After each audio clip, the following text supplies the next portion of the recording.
and beautiful wilderness areas. Places like the Chobe and Moremi National Parks, where short summers are wet and productive, but winters are long, dry, and brutal. The summer is ending now, and the days begin to shorten as the dry season approaches. No more rain will fall for the next 9 months, and every sunset will bring to a close another day of withering, desiccating heat, and herald a coming night of biting cold. For the animals of this vast network of plains and forest, this is the cruelest time of year, when vigilance and adaptability will determine who makes it through Africa's most savage season.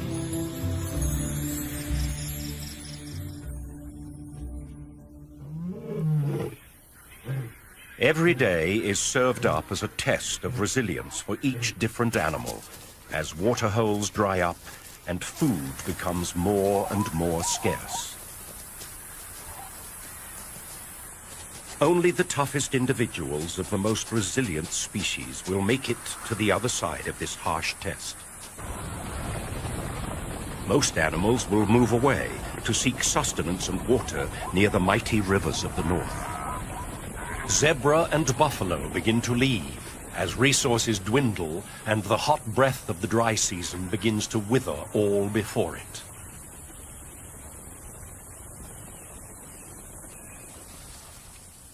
Other animals follow, but along the edges of the plain in the transition area between grassland and forest, known as the ecotone, one of Africa's most successful survivors remains to tough it out.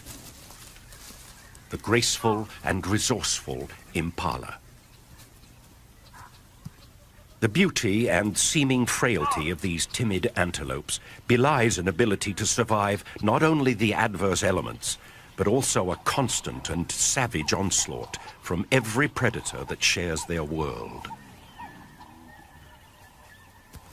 In March, at the beginning of the dry season, the impala population is gathered in mixed herds, and the shorter day length sets off a switch in the hormonal activity of the males.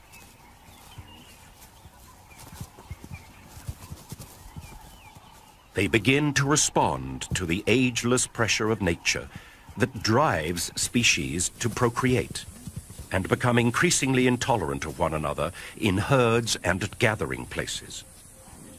Aggression is on the increase, and behaviors such as ground horning indicate a readiness among the mature males to do battle with each other over territories and females. The shorter days mean longer, more dangerous nights for the impala.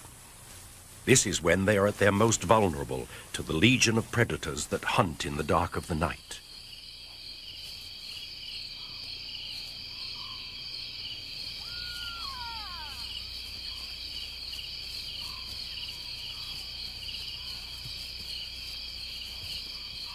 But as the moon becomes full early in the year, it triggers another passage of savagery in the tension-filled life of the impala herd.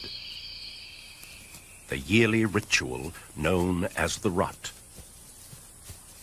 The rut is the annual competition for territory and mating rights among the prime males in the population.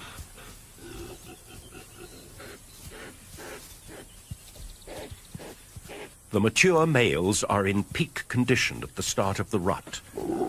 Hormonal activity has strengthened neck muscles and thickened skin for protection against horn wounds when fighting.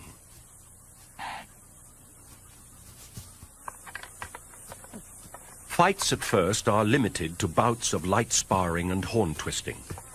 This allows males to size each other up without serious damage. But soon, along the edges of the plains and around the waterholes, fierce battles begin to break out.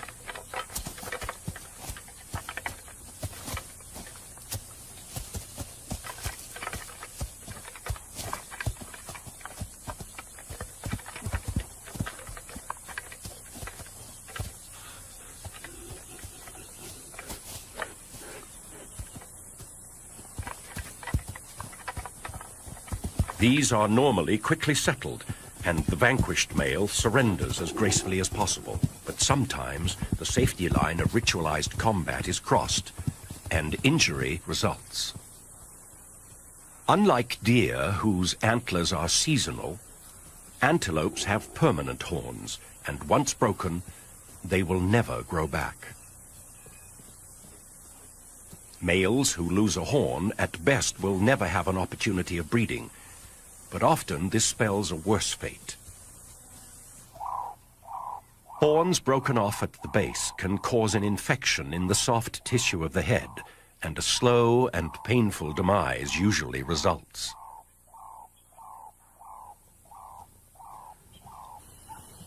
In particularly violent exchanges, a male can lose both horns, and then has no way of defending himself against painful stab wounds.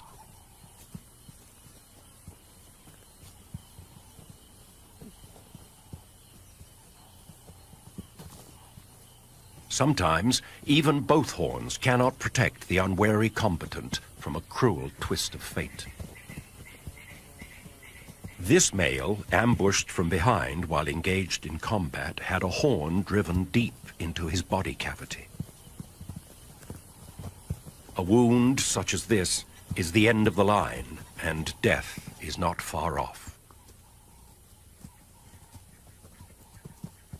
The impala is the primary provider for higher levels of the food chain in southern Africa. The intact carcass of the wounded male provides an opportunity for scavengers to feast, rather than pick at the leftovers of other predators.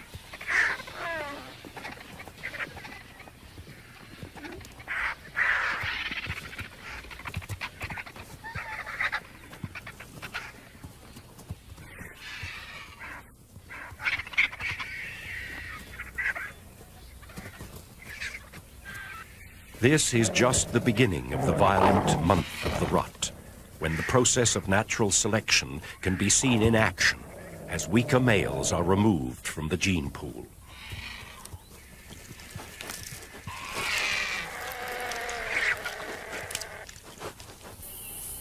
For the surviving rams, the serious business of breeding goes on. Once a hierarchy has been established, the most dominant male stakes out the prime territory and begins to display ownership. He patrols his boundaries at a steady, measured gait, walking in a tall, proud posture, rather like a gunfighter of old.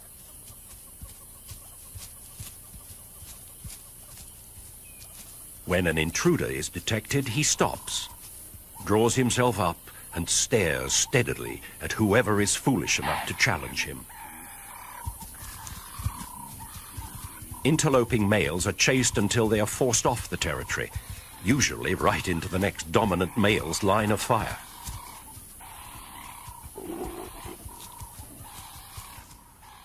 The rams at the top of the hierarchy hold sway over the prime territories with the best resources, such as food and the right mixture of cover and open land. This, in turn, attracts the most female herds. Now all the male has to do is keep them there, and that's where the real hard work begins. First, he weeds out the remaining immature rams who are chased away from their mothers for the first time. All the displaced youngsters and non-breeding males satisfy their herding instincts by forming bachelor groups that live on the fringes of society. They need the security of numbers for predator detection, but antagonism remains high. For the youngsters, this is like a training camp where they learn sparring skills for future serious bouts. The most dominant males give off a strong scent from glands in their foreheads. Weaker males sniffing this scent detect the higher hormonal levels and back down from challenges, a mechanism that regulates aggression. Back in the breeding herd, the male is now using 3 times as much energy as the bachelors. He has to keep his females from leaving his turf. The closer they stay to the center of his territory, the calmer he remains. But as soon as they wander too close to the border, they must be herded back. He chases down the most receptive females, and as a prelude to mating, indicates his intentions by ritualized behaviors such as following and tongue flicking.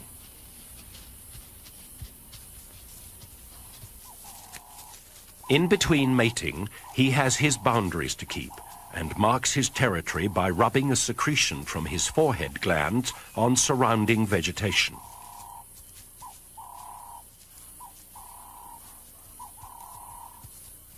Roaring with neck stretched low is also a territorial advertisement.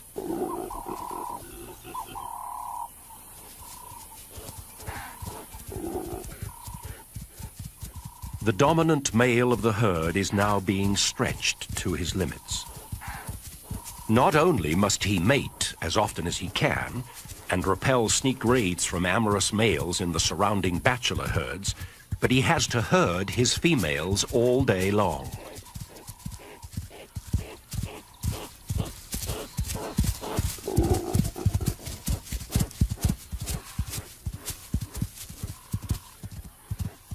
All of this activity begins to wear on the ram, and through the mating season, he can lose 30% of his body weight.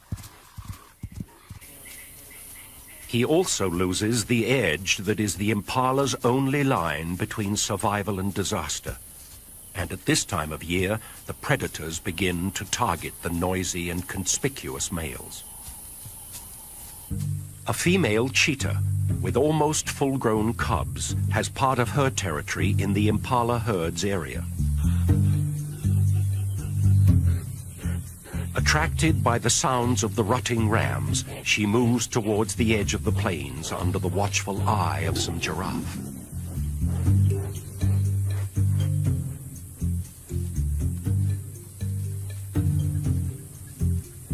While she uses vantage points on the edge of the plains to spot potential prey, her cubs follow along. At 16 months, they are old enough to become effective hunters and are enthusiastic learners, mimicking all of Mother's moves to learn her skills.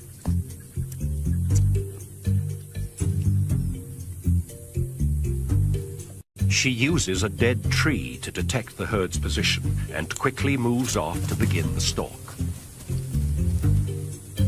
The calf still has to learn that climbing is not something that cheetahs are particularly good at. Approaching the impala, the cheetah's eye is honed to detect the slightest sign of fatigue and weakness in any member of the herd. An opportunity at an exhausted and preoccupied male is difficult to resist.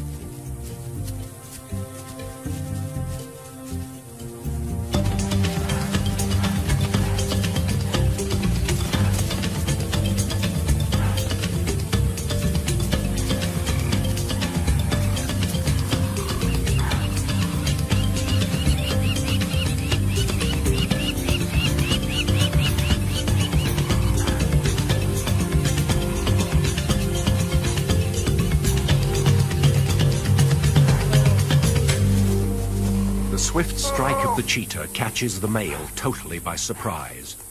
Weakened by constant physical exertion over the last month, he is much slower off the mark than his harem, who escape and stand a short distance off.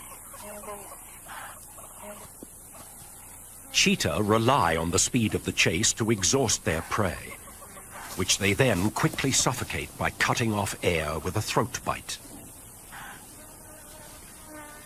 A noisy kill out in the open like this is likely to draw unwanted attention. Many other predators are alert to opportunities at this time of the year, and the local pirates are no exception. A hyena clan has a den nearby with hungry young pups, and they are constantly on the lookout for easy meals. The bleats of the ram and the alarm snorts of the herd are exactly the signs that the hyenas wait for, and they are quick to react.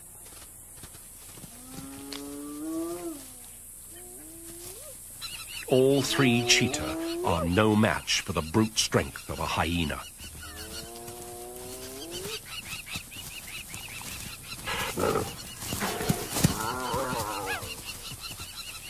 They cannot afford the slightest injury.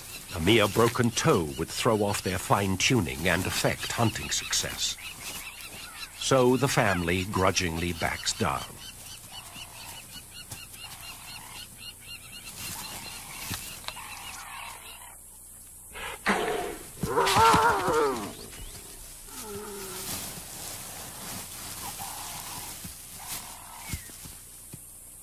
The cheetah move off to watch from a safe distance as more hyenas begin arriving on the scene.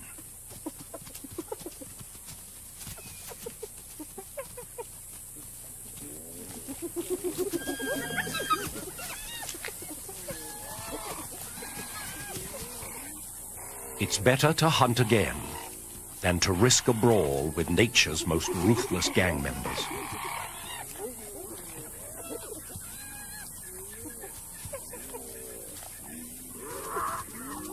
The cheetah's loss, however, is a necessary gain for the hyena clan. Back at a den away from the plains, 3 sets of pups await the arrival of their parents. Each female in the clan gives birth to 2 black pups, who gradually become lighter and spotted after 2 months. There is serious rivalry amongst hyena siblings. What appears to be playful tussling is actually an establishment of dominance between and within each pair of pups. Even as infants, hyenas can turn into deadly killers. Sometimes, while still in the den, the stronger pup will kill its brother or sister to reduce competition for mother's milk.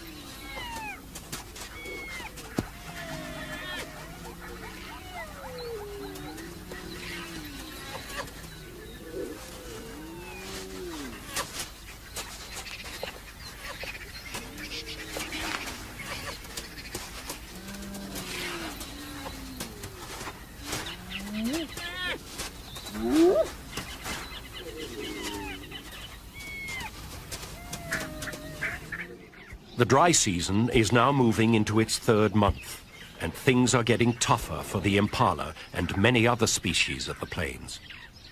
Waterholes and rivers are drying up rapidly. The days are baking hot, and temperatures plummet at night. Winter is the beginning of an easy time for the predators, as animals slowly weaken from lack of nutrition. In the impala herds, the mating season is over, and most of the reproductive females are pregnant.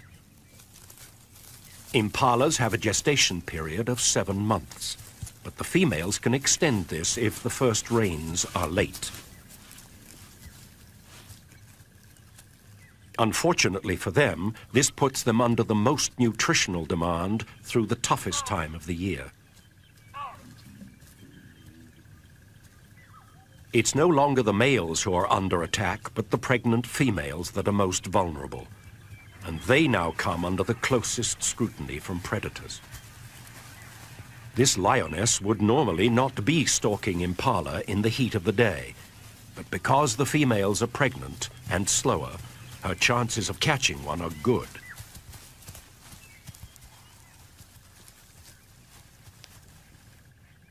A careful approach, freezing each time the herd looks her way, gets her within striking distance.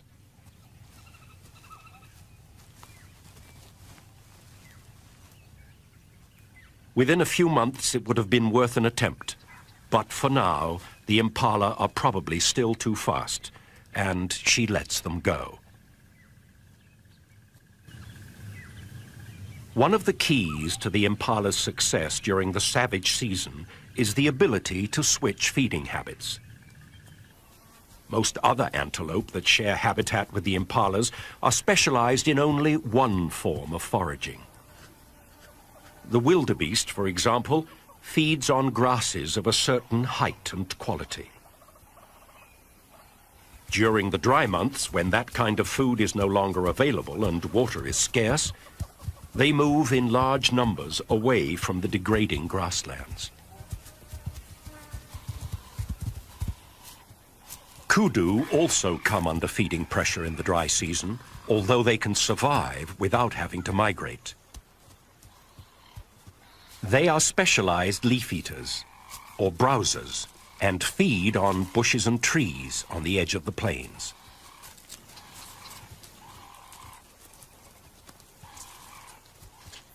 Impala, however, can take advantage of both food sources and switch easily from grazing to browsing.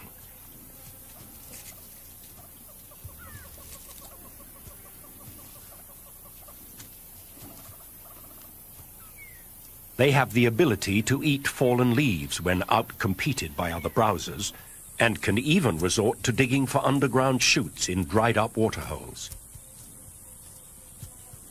It is this flexibility of behavior and the ability to take advantage of every nutritional opportunity that makes the impala one of Africa's toughest competitors.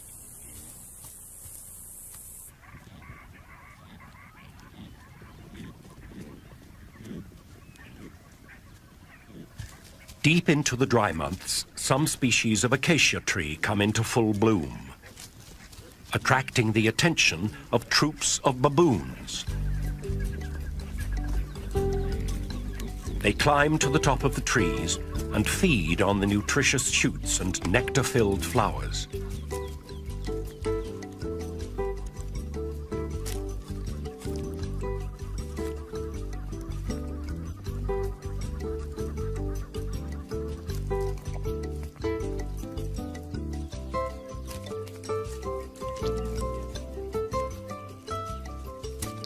As the troop greedily picks at the blooms, they drop more than they eat.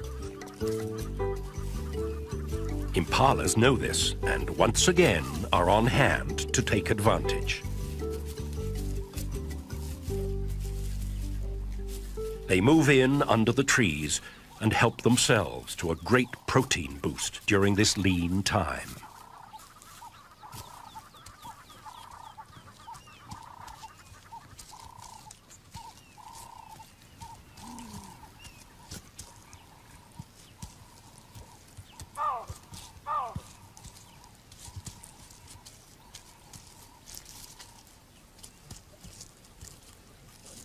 Along with the baboons, there is another hugely successful generalist living in the impala's realm, who's not only able to change feeding behavior, but can change and manipulate the very environment in which it lives.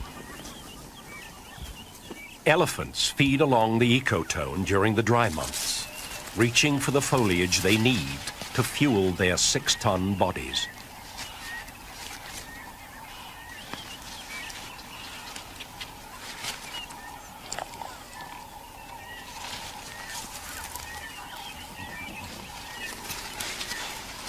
They too will remain with the impalas and baboons, and the three species' lives will stay closely linked until the coming of the rains.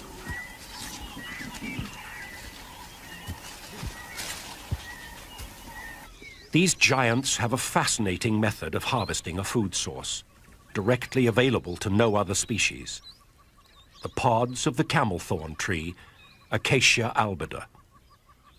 With their great strength and size, they could easily tear limbs and pods from the tree or simply push the tree over. Instead, they carefully shake the tree, causing the pods to drop to the ground.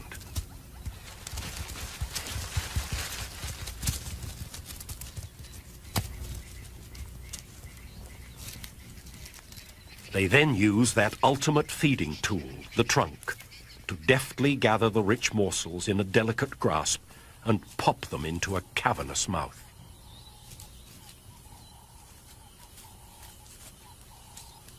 This behavior is remarkable in many ways. It benefits the elephant, who not only gets a rich meal, but seems to understand that by leaving the tree standing, there's a guarantee of other harvests of pods for years to come. It also benefits other inhabitants of the ecotone.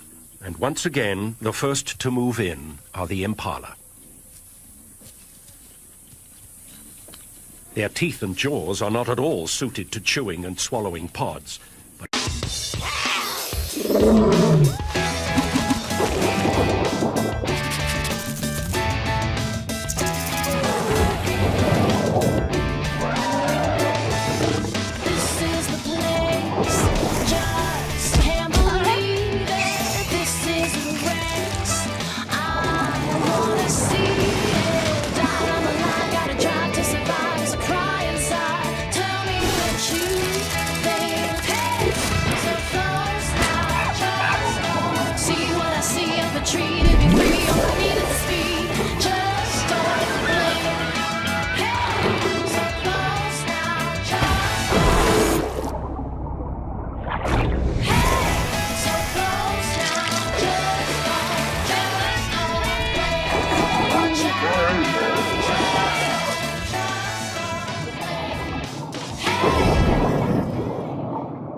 Again, their adaptability affords them a protein-rich meal.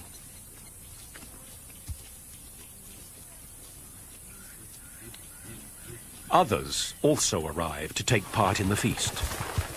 The elephant and impala dislodge seeds, blooms, and insects in their feeding, and birds like red-billed quilias and tiny blue waxbills take advantage.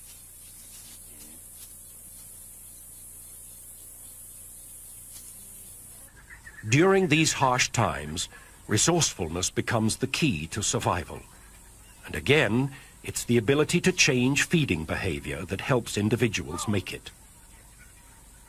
This is displayed by an experienced male baboon who's had to survive other harsh winters. It seems he's learned that the river, before it dries up completely, holds some underwater secrets. Crocodiles keep baboons from going anywhere near the water under normal circumstances. But these are desperate times.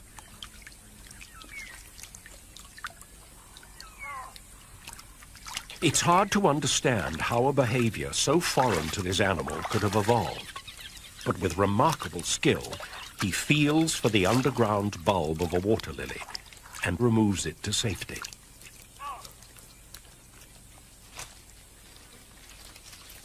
This truly amazing new behavior seems to leave the wise old fella totally unmoved. With great dexterity, he peels and eats the succulent shoots before tearing into the food-packed storage organ of the plant.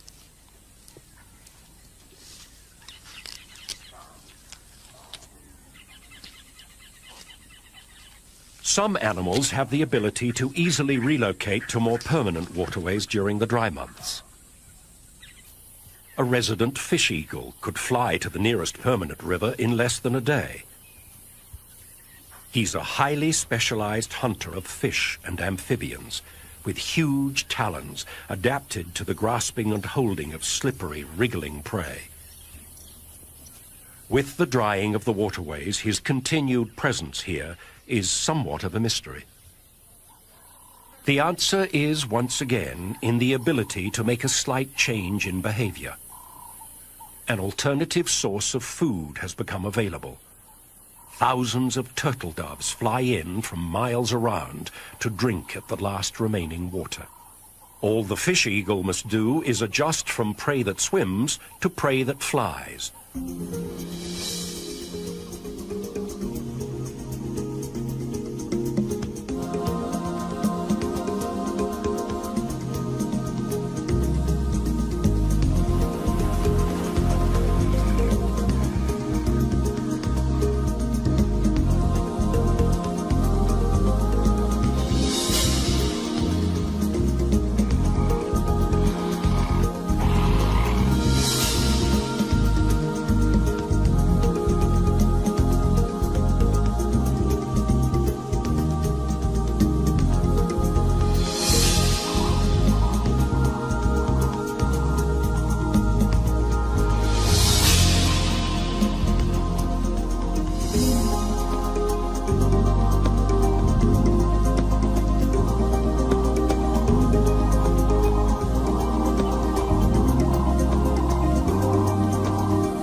This magnificent predator, so linked with the waterways of Africa, will have a winter of plenty with no competition in this strange, dry land. Not only is predation on the increase, but the impalas are having a tougher time at the waterholes. Predators often take up residence in the dry season to ambush prey. If a pride of lions decide to take a siesta at the water's edge, the impala will have to wait. The dry winds of winter and the furnace-like days of early spring conspire to drain the earth of all its precious moisture. At waterholes in the area, the concentrations of elephants leave devastated vegetation for miles around. The impalas have to move long distances from feeding grounds to waterholes, exposing themselves to attack. When they arrive, they are usually again forced to wait, as they're outcompeted by the bigger and stronger animal.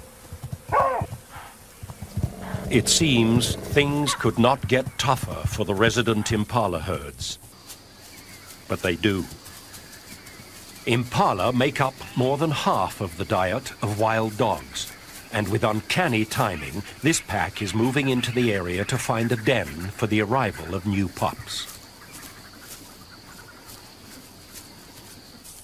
The dogs usually set up home in a den abandoned by previous tenants such as porcupines or warthogs.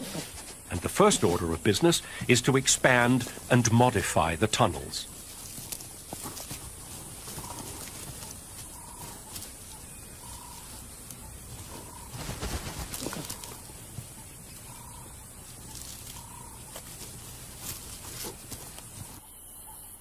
Once the breeding female has given birth to the pups underground, the pack is anchored to the area for at least 3 weeks.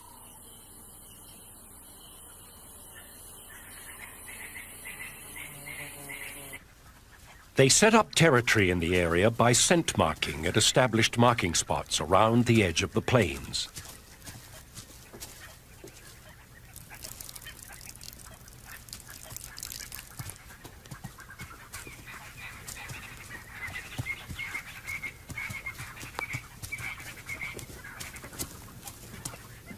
Although they hunt primarily in daylight, they often set off to hunt before dawn.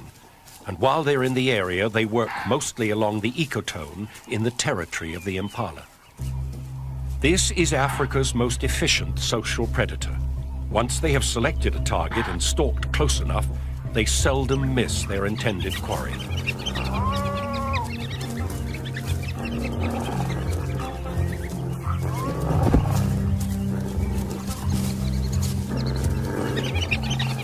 Again, it is an exhausted male impala that is caught.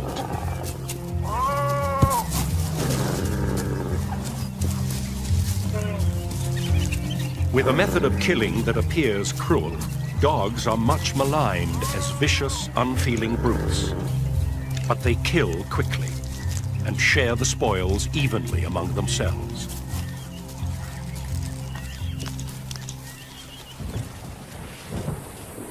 All the while at the waterholes, the situation becomes more and more serious. As thunderstorms threaten to break the desperate grip of the dry season, bull elephants line up patiently in a well-established hierarchy, waiting their turn to drink.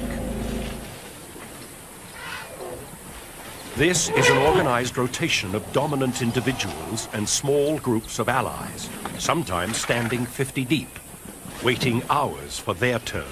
The meager, muddy pools.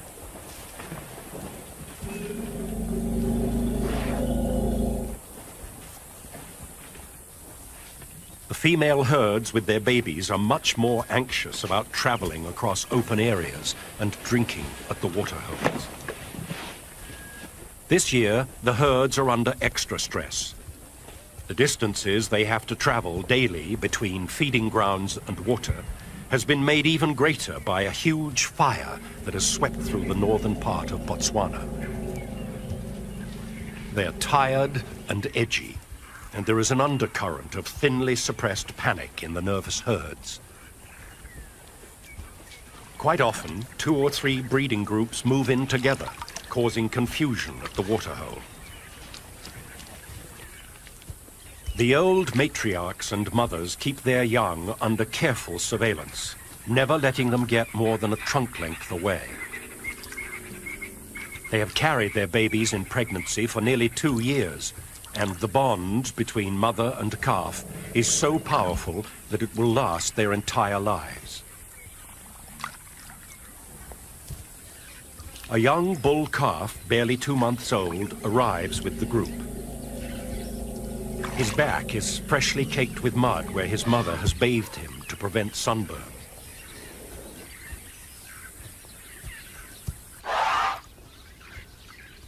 The herd spends time enjoying a drink and a splash before setting off again in the late afternoon.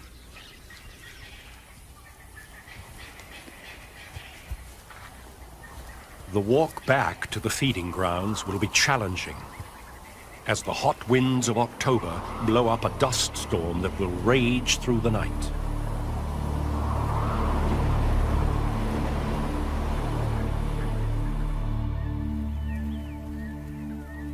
Early the next morning, it appears something has gone terribly wrong in the night.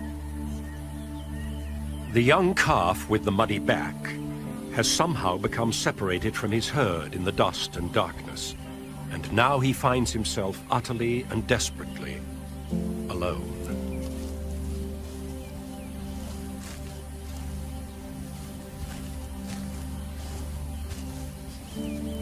Elephants, with their deep social bonds, are known to adopt stranded orphans.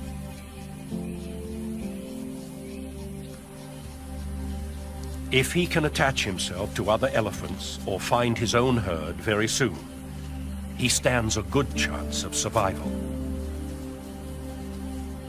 The little calf is as helpless and confused as a human infant would be without his mother. It's obvious that he can smell her and the herd in their dung surrounding the pools, and he spends time sniffing at the familiar, comforting smells.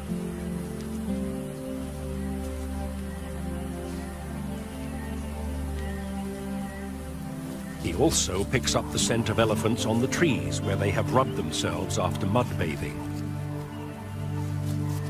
In his confused and panicked state, he leans up against the tree as if it were his mother's leg, trying vainly to draw some comforting, reassuring gesture from an unyielding, inanimate object.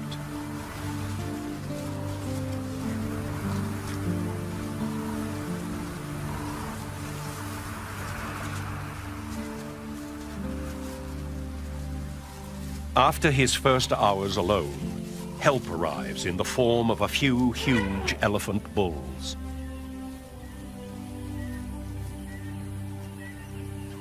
His desperation for contact is obvious as he approaches the adults to greet them. With little more than a brief inspection, the bulls mysteriously ignore the little waif as they make their way to the waterhole. The calf struggles along in their wake, calling frantically for attention.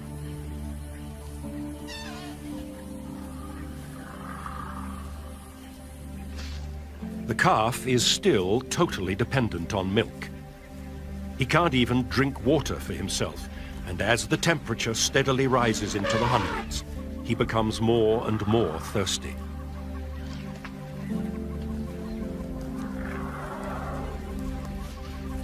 Without the bulk of his mother to protect him from the sun, dehydration begins to set in. Desperately thirsty, and now even more confused, he attempts to suckle from the bulls at the waterhole. At first, the adults ignore the pitiful advances of the youngster, but as he becomes more persistent, their indifference turns to anger.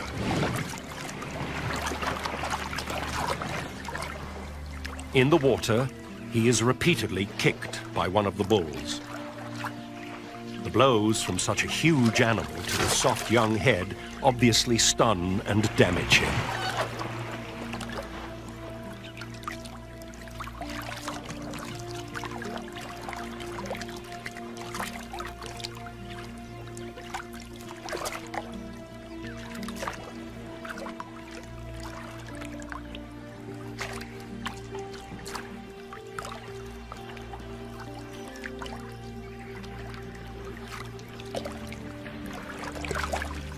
Even after such violent treatment, the urge to be close is too powerful, and he struggles after the adults.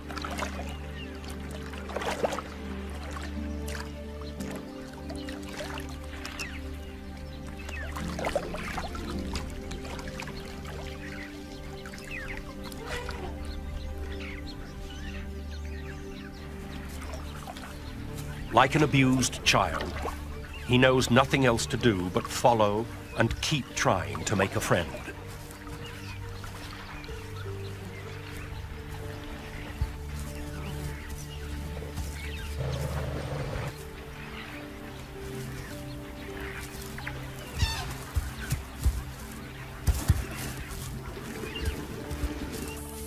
It's midday now and fiercely hot. The temperature in the sun is over 120 degrees, and the bulls have retreated to the sparse shade of some nearby trees. The orphan continues desperately to seek attention and comfort, but is continually rejected.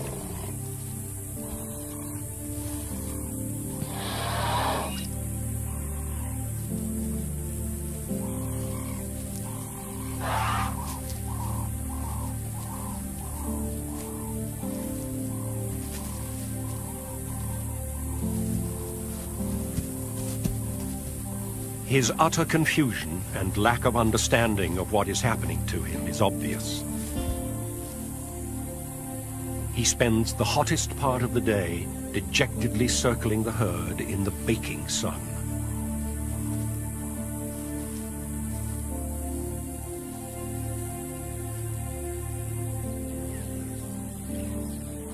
As the bulls start to leave in the afternoon, the tiny stray tries to follow, and the rejections begin to get more violent.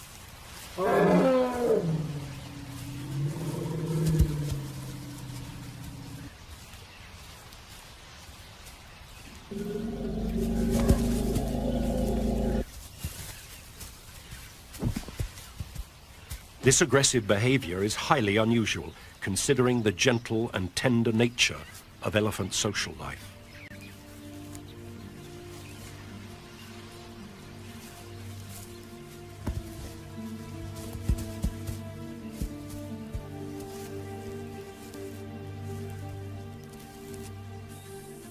The calf retires to a small grove of trees, where he stands shivering and twitching in what appears to be a state of complete nervous collapse.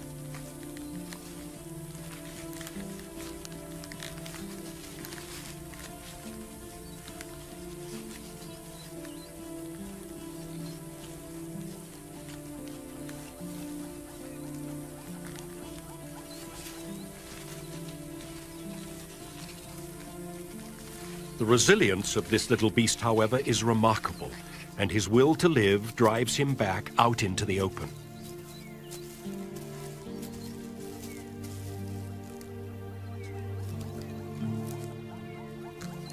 He once again attempts to suckle, this time on a tree, before heading back to the waterhole.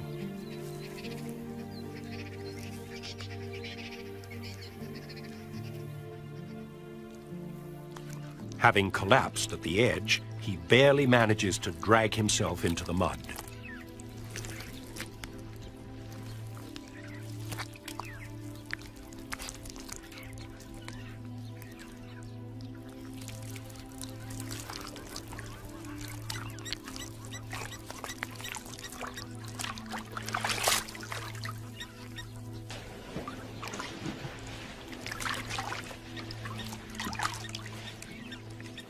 At last it seems there is real hope when a herd of cows with a young calf his age suddenly arrives to drink. As he persists in getting close to the herd's own calf, the reaction of the females is shocking. This would be the ideal group to adopt the stray. With young calves of their own, the females are lactating, and their overpowering maternal instinct should be stimulated by the calf. But instead, he is once again violently rejected.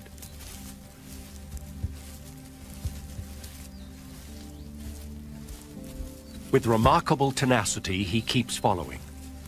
But now, the matriarch has had enough, and this time actually tries to kill the bewildered baby.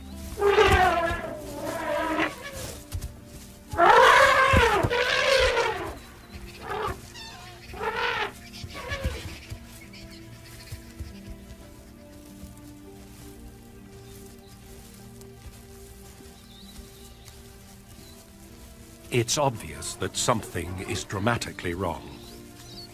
Is this violent reaction an indication of the stress the elephants are under?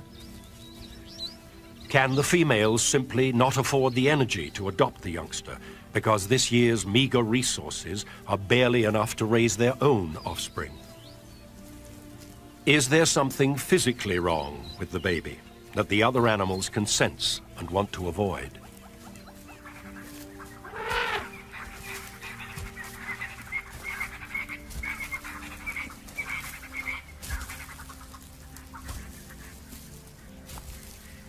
Whatever the answer, time is running out now.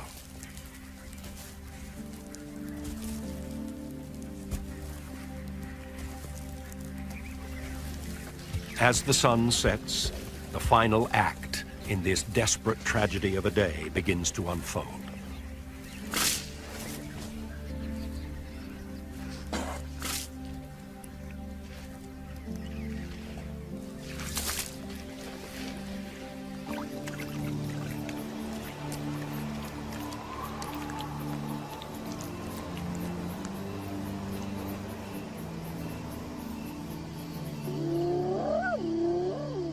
Under the very eyes of bulls who would normally savagely defend a calf, the executioners of the night move in.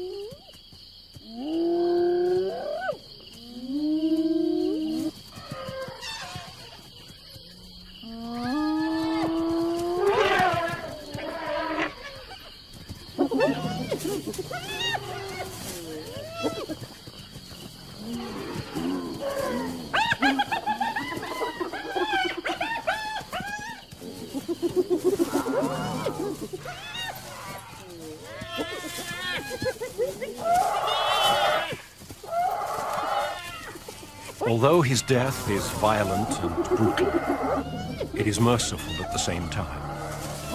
He will not have to endure another minute of the loneliness, bewilderment, and pain that was this terrible day.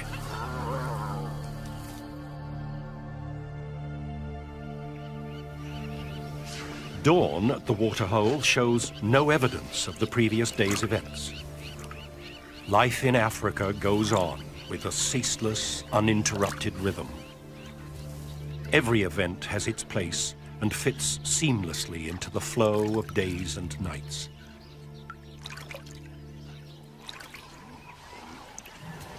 It's the beginning of November now. The impalas do not have long to hold on until the first rains. The pregnant females are in the most dangerous 2 weeks of their lives. Sunken flesh around pelvic bones and protruding ribs are the only indicators of their poor condition. They are alert because predators know that the time is never better to catch these normally elusive antelope.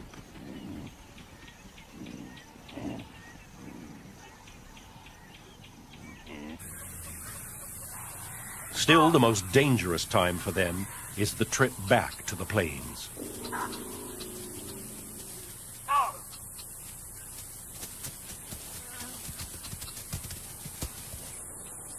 The female cheetah has spent the whole winter preying on impala, and with her cubs almost fully grown, is having to hunt every day. It is a good time to be a cheetah.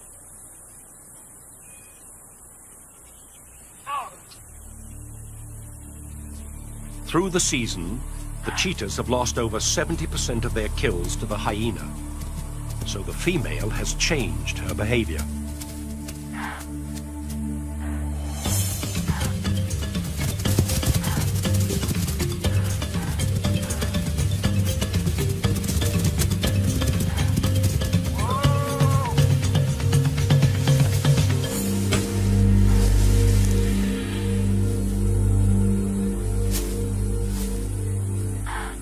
Few of her kills are far from cover now. Once she has caught this pregnant impala, she drags it, still alive, under some bushes.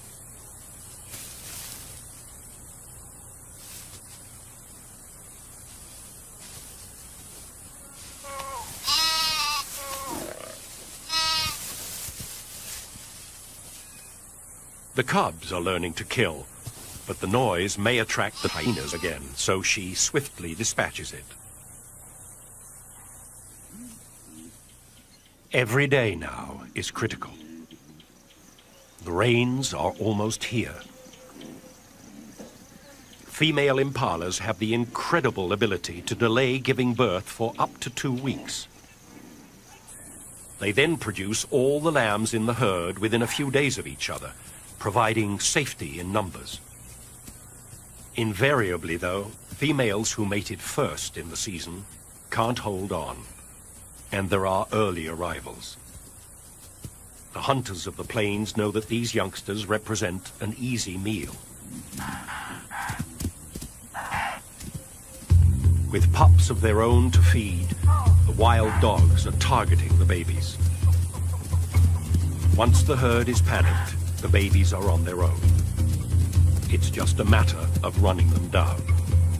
This dog displays the skill of a seasoned hunter by keeping the baby running in circles, cutting off its escape at every turn.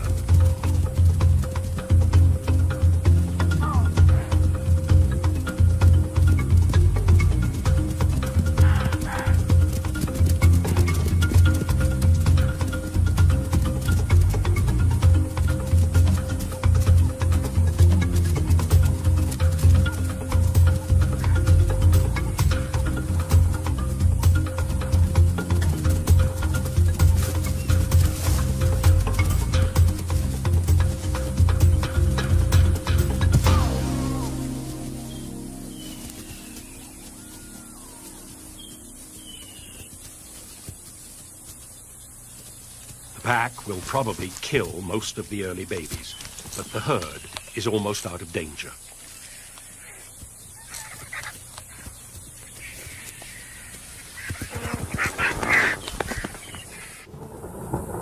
Localized storms are now releasing rain only miles away, and the big thunderstorms, bringing the season's first heavy downpours, are starting to roll in.